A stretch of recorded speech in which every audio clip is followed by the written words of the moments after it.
I've seen so many discussions on rotoscoping lately that honestly, I think we need to talk about it.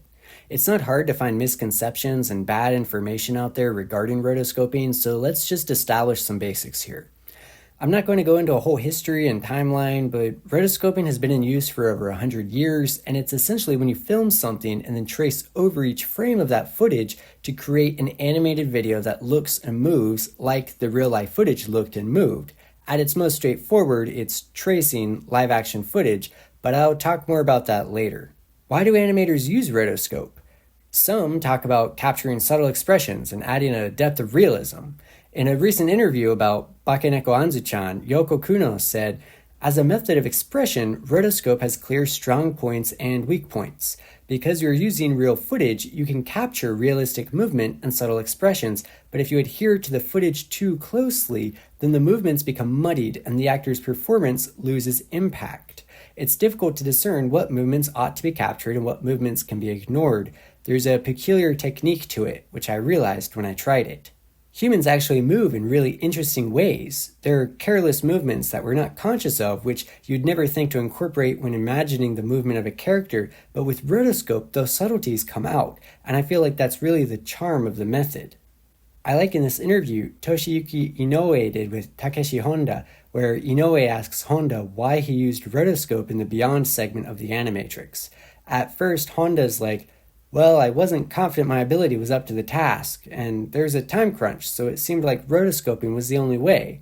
But Inoue pushes back on those reasons, so Honda's eventually just like, "I wanted to try it after watching American Pop." And sometimes that's the answer. There are lots of reasons, but sometimes it's just as simple as a creator wanting to experiment and do things they haven't done before. But it's tracing, right? Does that mean the animators aren't really talented? Well, yes, it's tracing, but speaking as someone who has traced shots, merely tracing isn't going to give you the results you want. I did this bit from The Wire, as well as some others that were lost with an old computer, and they all came out really messy. There's a lot of noise, lines come and go, and there isn't really clear form and space. Inoue and Honda talk about this in their interview. Honda says, "The images that were printed out were pretty blurry, so there were lots of places where I couldn't connect the lines between images. So it's rotoscope, but I had to reconstruct a lot of it in my own way." In his case, then, there's tracing, but also quite a bit of artistic interpretation. A little after that, Inoue says, "When you're using rotoscope, the drawings and poses move clearly, but how the lines flow really demonstrates the animator's abilities. Trivial things like wrinkles and folds will come up in the shot, and if the animator carelessly traces without understanding what all the lines indicate on the clothing, then you get chaotic shots where indentations in one frame become protrusions in the next." In other words, you have to have an eye for what needs to be traced and what is noise, and how what you're tracing moves and reacts to movement. Rotoscoped or not, skill determines the quality of the animation. Is rotoscoping cheating? Suggesting it's cheating is like saying that if you can't play classical piano pieces from memory, then you're less worthy or accomplished as a performer. It's a weird prioritization of effort that, in my opinion, erases the artistic sense and ability required for satisfyingly rotoscoped cuts, and that unnecessarily restricts the tools we allow animators to keep in their toolboxes. It's a weird pride purity thing that misses the point of actually enjoying the visual experience of the animation. Now, for those still unsure, rotoscoping is not merely using a visual reference or drawing while observing live-action reference footage. In that Inoue interview, he actually refers to using live-action reference footage as the Shinya Ohira method, because Ohira and Shinji Hashimoto would record themselves performing actions and then watch that and use it to understand how to animate those actions. And this practice is common today among lots of animators. There's a great mini-documentary on Disney animators doing the same thing, titled Under the Scene, The Art of Live-Action Reference. And what's interesting about that is their comments on rotoscoping. The staff talk about Disney making The Goddess of Spring animated short as a practice run for the Snow White feature film. The animation was too loose and cartoony though, and they wanted to make it more real. But they said that straightforward rotoscoping gives the animation a flat performance that doesn't lift. So they did a hybrid method of tracing key poses while the animators filled in the gaps with their artistic imagination and sensibility. Now, one important takeaway to emphasize at this moment is that in that Disney documentary, they refer to straight unreferenced animation. full rotoscoped animation, hybrid rotoscoped animation, and live-action referenced animation. All of these approaches are producing animation on ones. When they contrast the approaches and talk about producing better animation, they're not talking about fluidity. They're not talking about the smoothness in the sense of drawings per second, but rather the flow and bounce and life conveyed by the particular sequence of drawings. That rubbery hose proto-Snow White short is smooth and fluid, but that doesn't make it interesting animation. Interesting animation comes from the gestures and poses and how much or how little shifts frame by frame. This is not a matter of how many unique frames are used per second, and getting hung up on that technical way of assessing animation is silly. I get it. Frame counts are a tangible metric we can grasp and compare across projects to say, this has quality or this is cheap. But as the documentary demonstrates, it's not about the frame count, it's about how you use the frames. Some non-rotoscoped examples of this that come to mind in anime are Vampire Hunter D Bloodlust and the Cowboy Bebop movie's opening. This Bloodlust cut starts on 2s but goes to 1s abruptly when he's on the horse, but the added frames don't add anything to the animation. It just looks like someone hit fast forward. The evenly spaced, overly in-betweened motion comes across as weightless and floaty. You get the same effect in this cut, where the extra frames don't add anything. The blood hair winds up being this floaty, chaotic mess of movement for the sake of movement. In contrast, the Cowboy Bebop movie's opening is entirely on 2s, and yet it looks far more polished and smooth. There's weight and volume to everything. They're half the frames, and yet the timing and spacing of what parts move and how much they move between frames produces a far more satisfying visual experience, to my eyes at least. So now let's get back to rotoscope. This is just my personal way of mentally categorizing stuff, but I tend to see there being 3 types or results of rotoscoped animation, which these can also be applied to non-rotoscoped animation as well, honestly. First, there's bad rotoscope. It's weightless, floaty, sluggish, muddied movements, what I call rotofloat, showing off that patented line wobble. It can also be too stiff, especially if it's overly in between. It can lack snappiness, and it's almost like you've decreased the playback speed. This segment from Bakshi's American Pop captures what I'm talking about. The dances are fine, but the military cuts are full of rotofloat. The Oda King TIE Fighter short is the same. There's no weight to this run sequence. He bobs the camera around, and maybe that's contributing to it, but this really seems to be what those Disney folks meant when they said rotoscope comes across as flat. Baton is mostly in this territory as well. But second, there's creative rotoscope. Instead of trying to correct any uncanniness, it leans into it. Just surreal expression. For anime, think ongaku, our sound. Wild, expressive sequences. The affective intensity in the musical performances really gains from that grounded impressionism of the film's style. You see this with Chico and Rita, where you have an off-kilter, janky, flowing, yet grounded freedom and movement that visualizes the narrative and jazz musical elements. It's a style that works hand in glove with the other aspects of the film. You also see this with Waking Life, an existential and surrealist reflection on being. Here, the free-flowing, disjointed yet realistic visual style works to elevate the narrative focus and thematic elements. I'd say it's the same thing with the Take On Me music video or Loving Vincent. These are cases where the choice to rotoscope is connected to all the other aspects of the films, such that they are films which could only be rotoscoped. For the third type, there's that satisfying rotoscope, that mesmerizing, just visually delicious kinetic awesomeness. Think of the Chika dance from Kaguya-sama.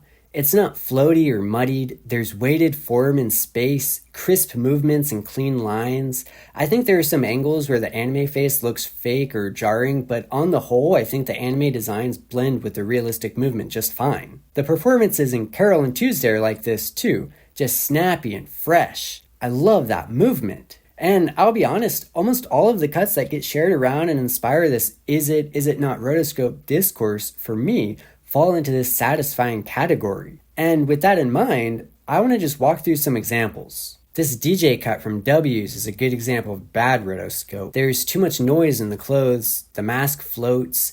Focus on the mask here. They should have simplified the design and cleaned it up better. This cut from Elusive Samurai by Saki Takahashi looks rotoscoped for sure, and it looks incredible. This is such a technically ridiculous cut to pull off. Two hands moving in tandem, the object rotating in space, two ends of cloth dangling, all moving simultaneously and maintaining crisp form and volume. It might just be because I've watched it 1,000 times by now, but I do feel like the cloth strand in the background, the one that doesn't have as much light on it, looks awfully messy in contrast to how impeccable the hands are. Just the shift in cloth width and the rough edges seem to stand out as frenetic in an otherwise meticulously precise cut. Takahashi did this cut in Her Blue Sky as well. I really enjoy almost all of this, but the drummer seems uncanny to me. The face doesn't blend with the rest of it. It looks stuck on. It's this very clear human drummer just killing it, and then this goofy anime face stuck on top. It's weird. These cuts from Karasu wa Aruji o Arabanai look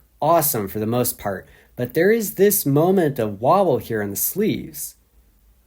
Inconsistent folds and bulges could have been cleaned up. Virtually every cut I've looked at from this Shoshimin series looks rotoscoped to me. These hands definitely are. Look at the palm/thumb line here. The line bleeds over. Look at how these lines stretch and shrink. It's undeniably rotoscoped, but it's a satisfying cut. Like the Takahashi hands cut, it's really awesome to see this voluminous gesturing. In this other bit though, watch the pants legs here. Noticeable wobble disrupting an otherwise solid cut. Then the milk pour. I love every drop of this milk. Absolutely fantastic. But the carton has some crazy sloppy rotofloat going on. Look at the shading and lines of the carton here. Needed refinement. This cut from the Psycho-Pass movie isn't labeled as rotoscope on Sakugabooru, and I don't think it's tracing live action footage, but I do think it's tracing CG models. There's a deadness in the eyes and soullessness in the movements that make me assume they traced over CG models. And even if someone brings up irrefutable evidence that it was animated completely through visual reference or imagination, that doesn't change the fact that it's an uncanny cut. Whether it's rotoscoped or not misses the point. It's mechanical and stiff and unsatisfying. They could have saved time and used CG and it would have had the same impact. This skip and loafer bit caused a stir on the Sakugabooru page, but this is exactly what I'm talking about when I refer to satisfying animation. Is it rotoscoped? I'd bit for rather than against. Does that change how my eyes eat up every crisp movement? No, not at all. This is fantastic animation. I'll wrap up with some free-ring clips. Fern sitting down. Mesmerizing. So much weight with complex cloth animation. Everything is super subtle and precise. But that makes the mild wobble on Stark's white rag stand out. Subtly confused lines and shapes in contrast to the impeccable lines on Fern. I know no one's perfect and people cut corners, but when there's this level of attention to minute detail across two characters' full bodies, yet the rag on the side is wobbly, then I'm going to assume rotoscope. The bartender's sleeve is uncanny too. The folds don't move, but they shift forward while the bottom side expands. I don't know if this is how cloth moves in reality, but rotoscoped or not, it feels awkward. The wildest frenetic chaos is probably this final bit where Fern gets in Stark's face. Look at the white space around her collar. The shape and size are morphing all over the place. Look at her neck shift in size. Some of that is just because it's moving, but here they colored her skin all the way down. I think this is a coloring problem, obviously, but it points to the looseness of the lines in this cut. The dance. Is it rotoscoped? I don't care. It's an elegant masterpiece. Mion said they had video reference for the key poses, but didn't use any 3D or mocap. I don't know who did the strings, but that cut is certainly rotoscoped. There's subtle wobble, the most egregious point being when the middle guy pulls the bow down and his vest abruptly juts out, but there's also some wobble on his buttons and knees throughout. The third guy from the left of the screen also has wobbly sleeves, with the width of his sleeves subtly shifting. The dance is perfection, but the strings could have been cleaned up more. I will say as an aside, I'm not sure what happened here. Miscommunication with the coloring staff. The colors matched the line work, so I don't know where the mistake originated. Last freerun bit, Stark's jacket. I love this cut. Probably my favorite cut of the whole series. Again, the question of whether it's rotoscoped or not completely misses the mark. It's snappy yet weighted. The folds and shadows stay remarkably consistent with how many there are. They don't get muddied but maintain volume. I love everything about this. Also, it's worth noting that all 3 freerun clips here were animated on 2s. Incredible stuff. Not the most fluid animation from a literal perspective. Not full animation, as they say for animation on 1s. And yet, it's all incredible. It's a satisfying, visually delicious kinetic feast. As an aside, I do wonder how many cuts in freerun made use of the 3D and mocap resources that Myeon had access to.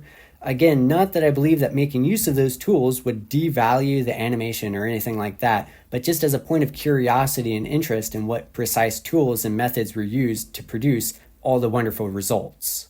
I could go through hundreds more clips, but I think this is enough to illustrate what I want to say. That when it comes to animation, if it looks dope, it is dope. That's the point of all this.